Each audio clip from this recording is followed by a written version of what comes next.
lagi di Dios Kick. Oh, Dios itu artinya otak santai terana. Otak santai terana. Sebenarnya kalau bahasa Indonesia itu ngobrol santai seputar terana, seputar hewan peliharaan. Nah, kita ditemani nama Bang Heru sekarang. Beliau satu expert hewan juga, atau pecinta hewan juga, dan beliau juga bisa dibilang teman dari SMP ya, Bro. Teman SMP. Ketemu lagi di hobi ya? Ya, kita ketemu lagi di hobi. Udah ya berumur sekian lah, masih 17 ya. Oke, untuk otak santuy kali ini kita akan membahas atau mengulik tentang penghobi hewan-hewan yang ada di Kota Padang. Dan mungkin dengan dimulainya dari hewan yang saya pelihara sendiri, yaitu reptil, dan bagaimana pemikiran masyarakat tentang hewan reptil tersebut. Nah, buat teman-teman yang mau menanyakan sesuatu nanti bisa tulis di komen. Dan untuk yang kita bahas awalan, masih banyak gini bro, masih banyak di Kota Padang ini masih berpikiran tentang kalau reptil itu ya suatu mistik, pemikirannya suatu mistik. Nah, kalau untuk bro sendiri, untuk pemikiran sosok satwa reptil ini gimana?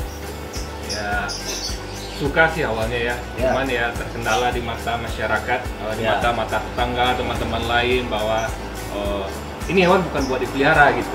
Oh, gitu. Lebih ke pikiran orang lebih ke sana gitu. Ini hewan bukan buat dipelihara. Berarti bukan seperti kucing atau bukan hewan lazim lah yang buat dipelihara. Anggapan negatif di mata masyarakat, semua ular tuh berbisa kan gitu. Oh, ini berarti bro pelihara awalnya reptil. Ular. Lebih ke ular sih awalnya. Dan untuk ini, untuk hewan peliharaan bro pertama, mungkin ya retik ya. Retik awal-awalnya. Tetap retik ya. Retik awalnya. Nah, hewan peliharaan Bang Heru sendiri itu adalah retik. Retik itu bisa dibilang saja batik, jadi nanti fotonya bisa di bawah. Dan itu untuk pemula bagus ya bro ya? Bagus, tapi awalnya itu banyak tekanan loh dari orang tua, dari keluarga. Dari orang-orang terdekat dulu. Orang terdekat dulu ya. Berbahaya ya udah. Berbahaya katanya. Ya seharusnya mungkin ya itu karena sosialisasi dari hewan tersebut, dari hewan itu sendiri mungkin ya belum terlalu diperkenalkan ke masyarakat atau mungkin apa gitu ya. Untuk hewan yang udah pertama, sorry, gue lagi bosan, sedikit problem.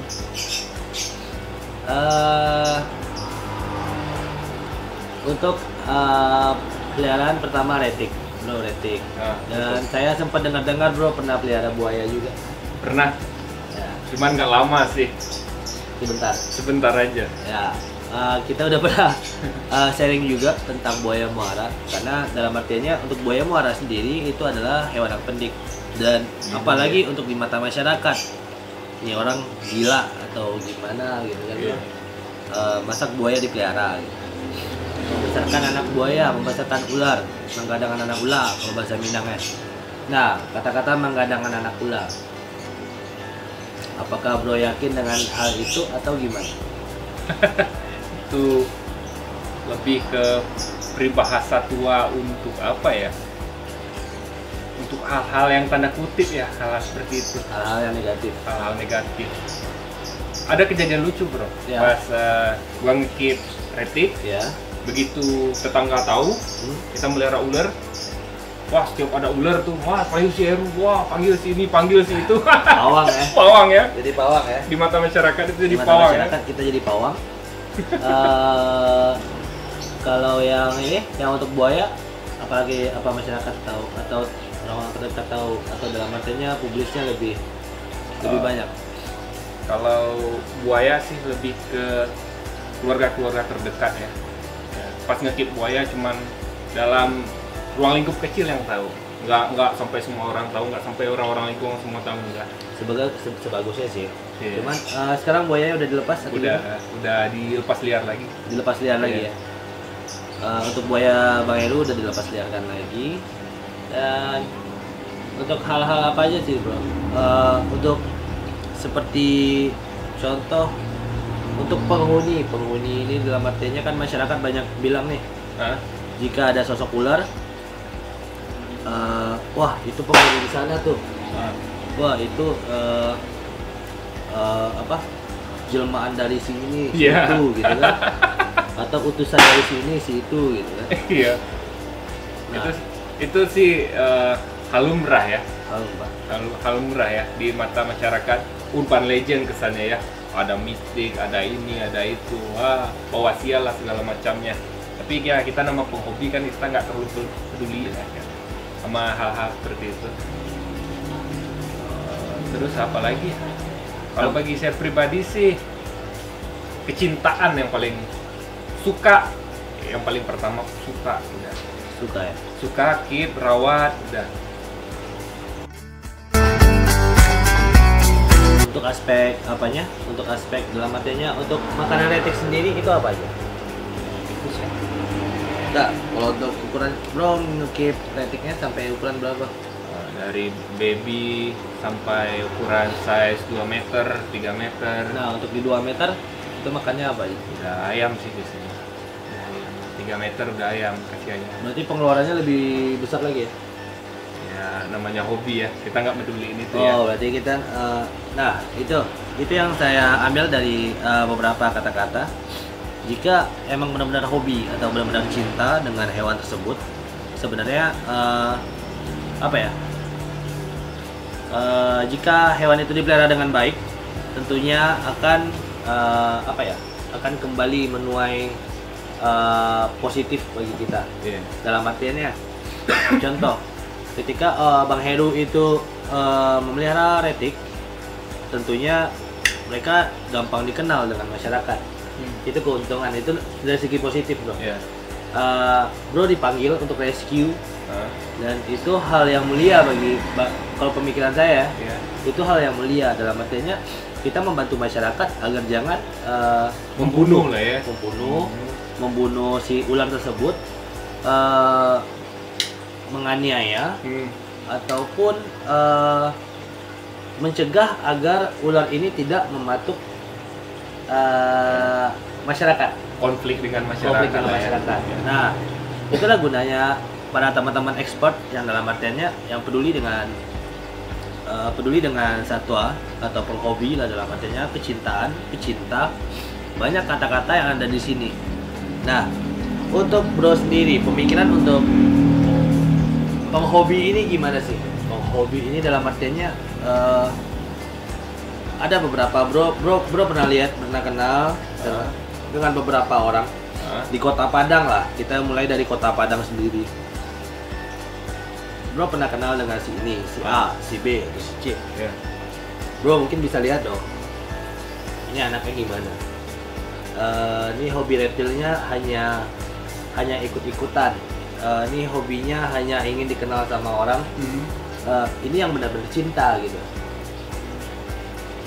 Itu menurut bro gimana? Ada beberapa pembagian untuk dalam artinya pecinta atau penghobi tersebut. Mereka hanya menghilangkan suntuk dan mereka memelihara ini. Itu juga penghobi bro. Jadi mengeluarkan uang dengan sejumlah sekian hanya untuk mendapatkan hewan yang dia suka. Tapi ketika mereka sibuk atau mereka sudah tidak butuh dengan ular tersebut atau hewan tersebut, mereka akan cuek. Mereka akan dalam artinya tidak mengurus si satwa tersebut gitu.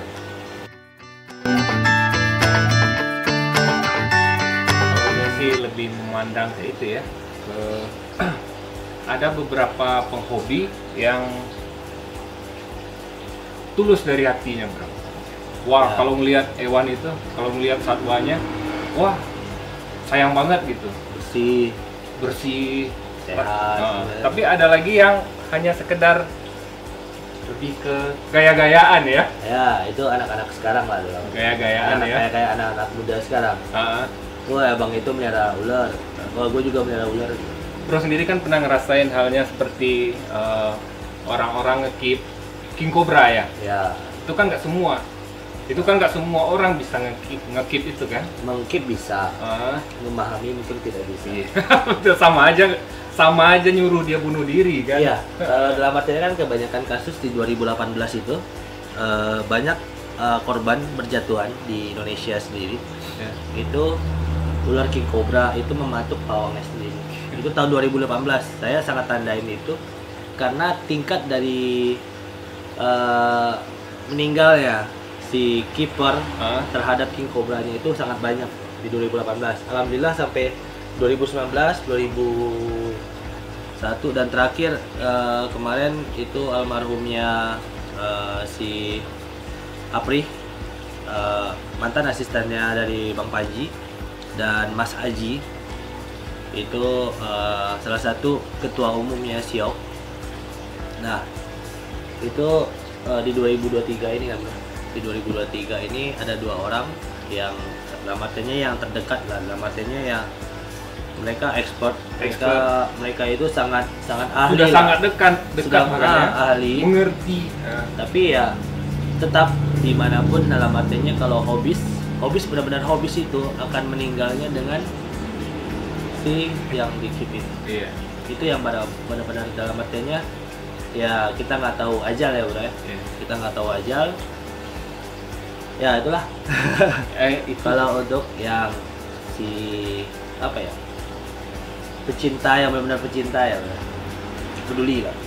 Itu sih bro yang salah satu gue rasain dan gue lihat ya.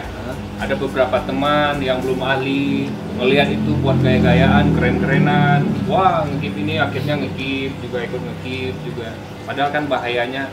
Dan di mata gue pribadi sih, udah kalau orang yang udah expert, udah biar mereka aja yang buat edukasi kita kan.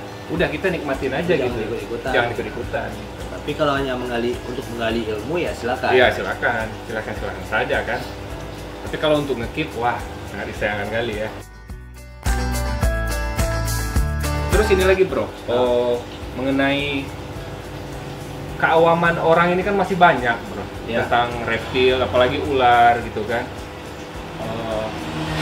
Apa sih kekurangan kendala dari komunitas-komunitas ini sih untuk memperkenalkan reptil ke masyarakat umum gitu? Sebenarnya untuk pandangan saya sendiri, untuk sekarang ini sebenarnya dunia reptil ini sedang tidak baik-baik saja. Ini kata-kata yang berat. Ya, ada tanda kutip misalnya, ada tanda kutip. Ya. Kebanyakan teman-teman reptil ini lebih mengedukasikan hewan-hewan yang non di luar dari di luar dari hewan yang ada di Indonesia. Satu, jadi lebih ke si penghobi yang ini loh hewan yang baik dipelihara. Sebenarnya bagus. Jadi mengarahkan masyarakat ke yang tidak berbahaya atau yang lebih welcome lah ke manusia sendiri. Nah, kalau untuk yang kedua, kurangnya edukasi teman-teman itu ke beberapa pihak-pihak terkait atau ke beberapa universitas atau ke beberapa sekolah-sekolah yang sebenarnya mereka perlu, dalam artinya seperti anak-anak pramuka, seperti anak-anak siswala, siswa pecinta alam. Iya, betul. Seperti anak-anak mapala, mahasiswa pecinta alam. Mereka butuh pengetahuan tentang satwa yang akan mereka temui nantinya ketika mereka camping, ketika mereka naik gunung, ketika mereka trekking, gitu. Apalagi ketika mereka survival. Jadi di dalam suatu UKM atau kegiatan mahasiswa atau dibilang kegiatan siswa-siswa ini, mereka akan adanya ketemu dengan survival atau mereka sempat nantinya tersesat. Bagaimana cara mereka bertahan hidup dengan survival ini? Tapi ketika mereka tidak ada mempunyai pengetahuan apa-apa, mereka sembarang makan atau mereka tidak tahu cara mengolah seperti hewan-hewan yang ada di alam, bisa jadi nanti mereka keracunan atau menambah cepat mereka untuk pergi gitu. Itulah goodbye lah ya. Karena sangat berbahaya. Jadi untuk sekolah-sekolah sebenarnya ya kami saya sendiri pun bagusnya teman-teman yang siswa-siswa mereka yang ingin dalam artinya mengikuti kegiatan mahasiswa atau kegiatan siswa kayak pramuka atau siswala, mereka dibekali dengan pengetahuan ini. Dan ada nantinya beberapa mahasiswa itu akan bisa mengajarkan adik-adik mereka. Nantinya kan dalam artinya kalau di SMA itu kan bertahap-tahap ya, berganti-gantian. Ada nanti mereka yang junior akan menjadi senior dan mereka bisa mengajarkan ke adik-adik mereka bahwasanya banyak loh yang di alam itu yang bisa bisa dipilah, dalam artinya wah ini ular berbisa jangan dibunuh karena mereka adalah salah satu rantai makanan.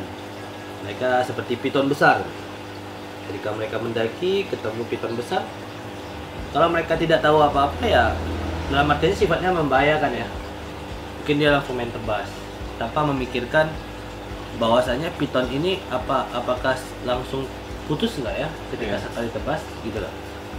Contoh kita kembali ke kasus di Sulawesi, satu orang nenek-nenek yang mencari kayu bakar itu ditelan bulat-bulat sama piton berukuran 6 meter. Oh iya, saya berita dulu ya. Nah, ketika di black turut piton itu, nenek itu masih memegang parang. Nah, itu yang lucu ya. Berarti di kulit piton itu ada beberapa tebasan.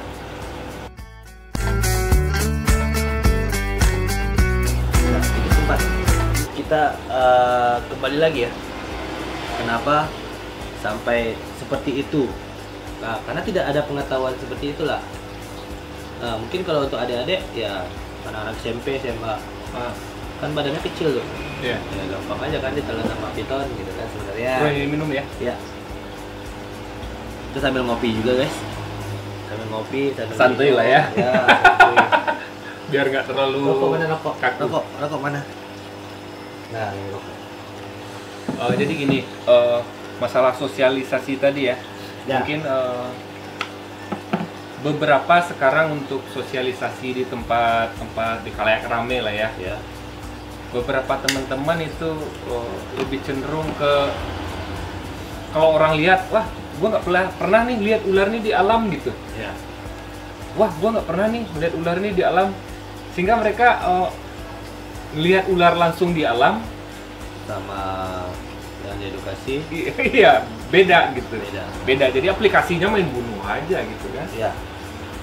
Sekalian juga kita udah pernah melihat juga sih. Bagusnya diperkenalkan dengan hewan-hewan yang tidak biasa. Itu bagusnya ya, kalau untuk saya bagusnya. Jadi ketika hewan yang tidak pernah ditemukan di sosialisasi, sebenarnya membantu masyarakat agar was-was atau berhati-hati. Nah, itu kayak anak-anak. Kalau warnanya kuning, nggak apa-apa ya dipegang atau yang dibawa sama om. Tapi kalau yang di alam jangan ditangkap ya. Lebih kesana. Tapi tetap kita ingatin. Kita arahin ya. Atau ke orang tuanya itu kalau ada ular masuk jangan dibunuh, atau biawak masuk jangan dibunuh, atau apalagi hewan-hewan yang lain. Nah, kita balikkan ke hewan yang benar-benar sekarang yang paling booming itu di daerah mana sih? Sawalunto Damasraya yang gajah Riau itu lewat di pemukiman warga. Konflik. Nah, bayangin nggak ketika gajah itu masuk dan memporak-porandakan desa. Kalau ketemu gajah jangan dibunuh ya, atau jangan ditangkap ya. Gitu.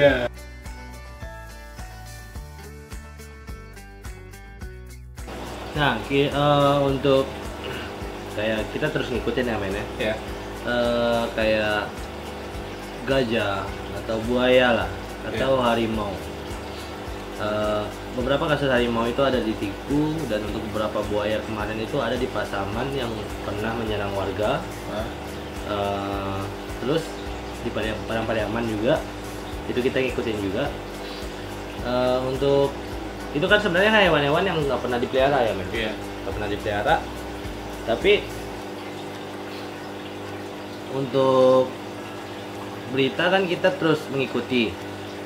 Nah, apakah nanti hewan itu akan bisa ketika misalkan BKSDA sosialisasi nih, apakah mereka bisa mengamankan masyarakat? Oh, ini jangan dibunuh, ini jangan diusir, atau ini jangan ditangkap gitu.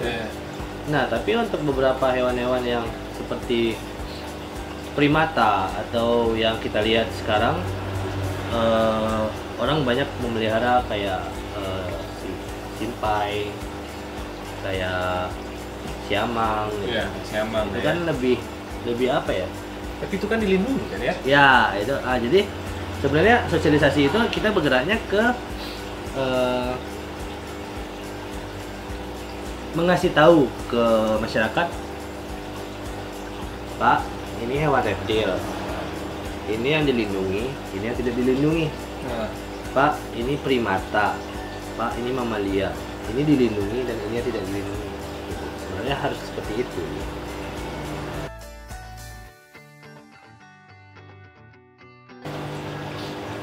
Berarti harapan Bro tadi itu tentang komunitas pencinta lah ya, tepatnya ya, pencinta penghobi hewan di Kota Padang ini gimana? Itu nanti kita akan bincang-bincang lah dengan beberapa ya pihak terkait lah, dalam artinya ya seperti kalau di Padang itu ada namanya pecinta reptil, ada 3 komunitas. Ada satu komunitas pecinta iguana, ada satu komunitas pecinta musang, itu namanya Mulkop Musang Loper Kota Padang. Terus ada pecinta SG, cuman sekarang lagi vakum kayaknya. SG itu sudah glider ya, men ya. Sangat banyak. Tapi yang namanya pecinta satwa yang dilindungi ya itu belum ada. Janganlah kalau itu, itu kan kita berurusan dengan hukum kan. Iya. Kalau hal seperti itu.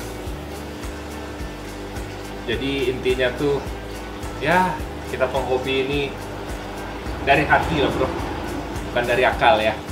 Kalau dari akal jadinya jadi cuan jadinya.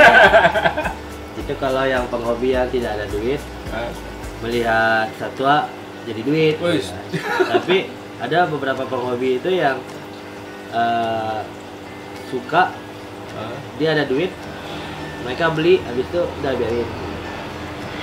Ada seperti itu.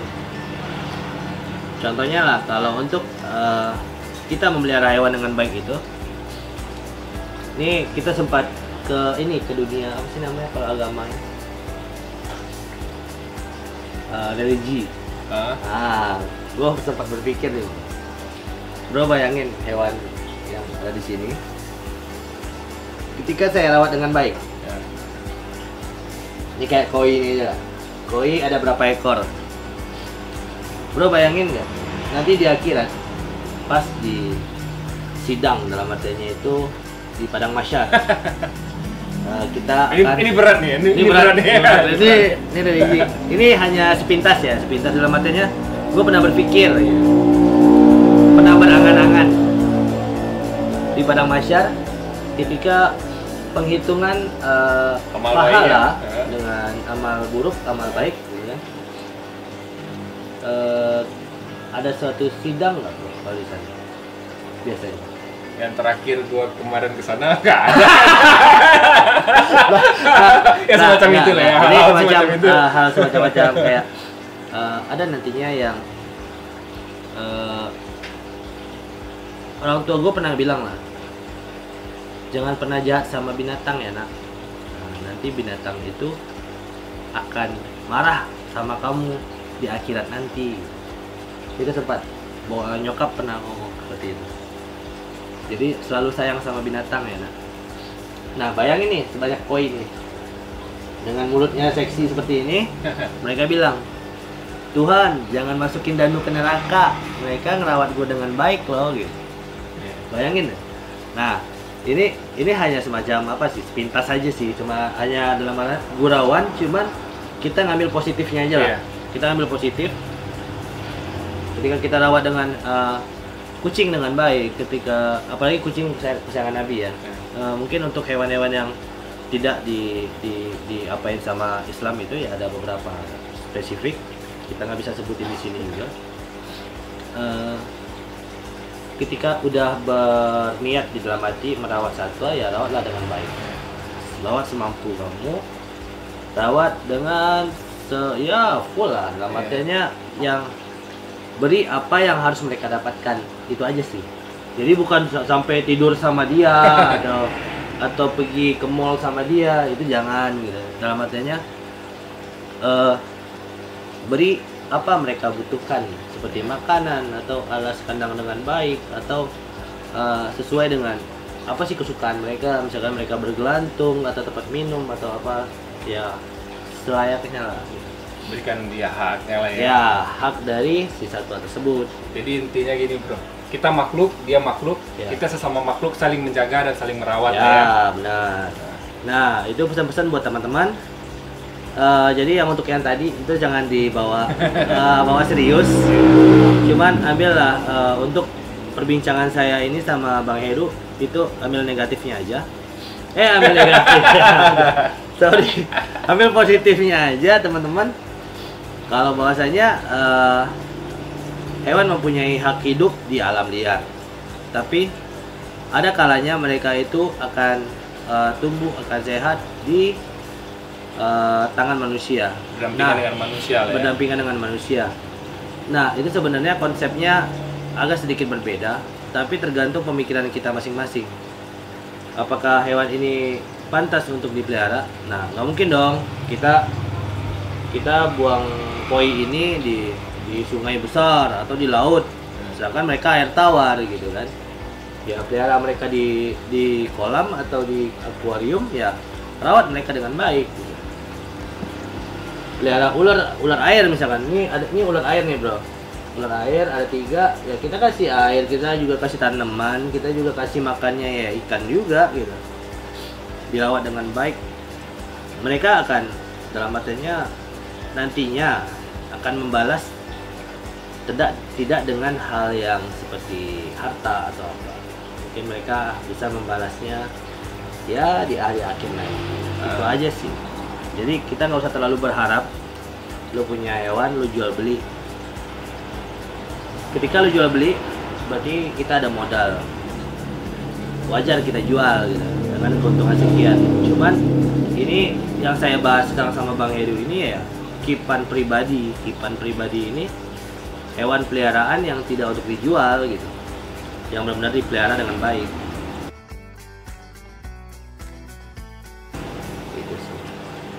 Ada hal lagi bro yang lain yang masih menanya-nanya di ini tentang pemikiran bro? Tentang apa ya? Khusus untuk pemula sih bro. Anggap aja saya pemula nih bro. Nggak bisa.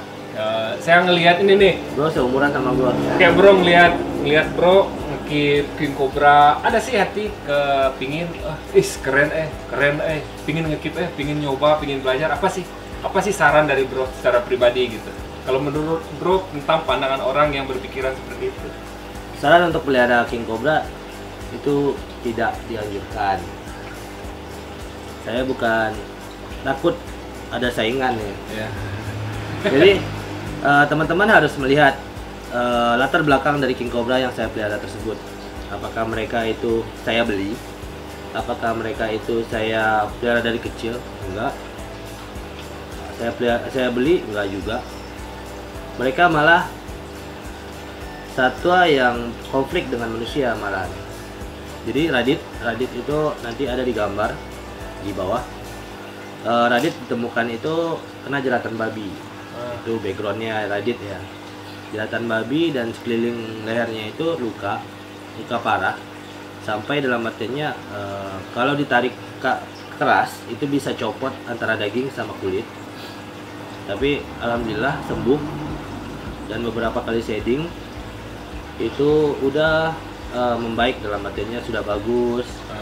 Dan udah tes makan juga, dan sekarang alhamdulillah saya pelihara dari 2,5 meter sekarang udah 3,5. Kenapa tidak dilepas, Bang Danu? Itu pertanyaannya tuh. Itu pertanyaannya tuh. Apakah Bang Danu mau keren-kerenan dengan King Cobra? Apakah Bang Danu mau mencari sensasi lagi? Apakah Bang Danu tidak takut mati? Dan kapan Bang Danu mati? Gitu? Dan endingnya kan seperti itu, bro. Kenapa? Akan ada netizen yang dalam artinya, ya gue nggak mampu pelihara King Cobra, udah doain Bang Danu mati aja, gitu kan? Nah itu ada beberapa hal seperti itu. Berarti cukup yang udah edukasi aja lah ya, nikmatin aja lah ya. Kalian cukup tahu untuk King Cobra ketika dilepaskan liarkan. Ya, betul. Mereka yang terbiasa hidup di dalam kandang itu tidak akan survive mereka di alam. Satu, mereka yang mempunyai gelar ular paling berbisa terbesar di dunia kita lepaskan di alam, dan ketika mereka lari ke pemukiman lagi, bayangin berapa korban yang akan digigit.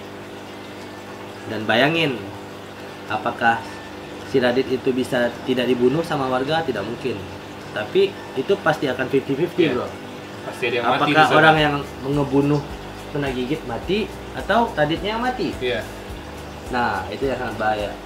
Sedangkan untuk satu gigitan King Cobra itu bisa membunuh gajah Sumatera dewasa atau gajah dewasa itu setengah jam sampai 45 menit, 30 menit sampai 45 menit. Satu gigitan, apalagi ke manusia. Iya, betul. Nah, mereka itu punya gland, tabung gland itu, tabung bisa itu di bagian bawah mata, itu bisa menyuntikkan, satu tabung gland itu bisa membunuh 15 orang dewasa. Jadi ditakar, bro. Iya. Antibisanya katanya belum ada ya? Belum ada. Jadi kita kita udah pernah sharing juga sama Panji. Itu di Thailand ada. Di Thailand ada. Terus yang jelas tepatnya itu di Jerman. Jadi pusat serum antibisa itu di Jerman. Nah, itu bro bayangin kalau misalkan kayak bro nih, ya untuk Bang Heru kasih sekian mili aja deh. Nanti untuk kameramen sekian mili. Nah itulah yang berbahayanya. Kenapa Radit tidak dilepas ya? Itu jawabannya. Mereka akan sangat berbahaya ketika dilepas. Karena apa? Mereka tidak takut dengan manusia lagi. Tidak seperti hewan lain. Ya benar. Karena mereka sering melihat manusia, dan ketika mereka melihat manusia ya mereka minta makan. Nah manusia berpikiran lain nih. Wah dia menyerang saya gitu. Itulah obrolan kita malam ini benar ya. Nah sekarang udah jam 3, kita mau sahur. Ayo. Ya kita tetap jalanin ibadah puasa. Alhamdulillah berhubungan Ramadan. Kita nggak mungkin anting-anting lah sampai subuh. Jadi kita ngobrol-ngobrol santuy di sini di obrolan santuy namanya Tarana. Nah, jadi Ota Santuy Tarana, OST, Ota Santuy Tarana, The King. Jadi nanti kita akan mengundang beberapa narasumber atau teman-teman yang aktif lah di komunitas. Kita akan menanyakan beberapa hal tentang Tarana yang mereka pelihara di rumah. Jadi Tarana ini ya bro, hewan peliharaan. Hewan peliharaan ya. Nah, oke sekian dulu waktunya kita sahur. Jangan lupa ikutin terus Yos The King atau Ota Santuy Tarana. Iya men, Ota Santuy Tarana. Jangan lupa like, comment, and subscribe. Thank you banget Om Heru. Bye bye, sampai ketemu lagi. Oke.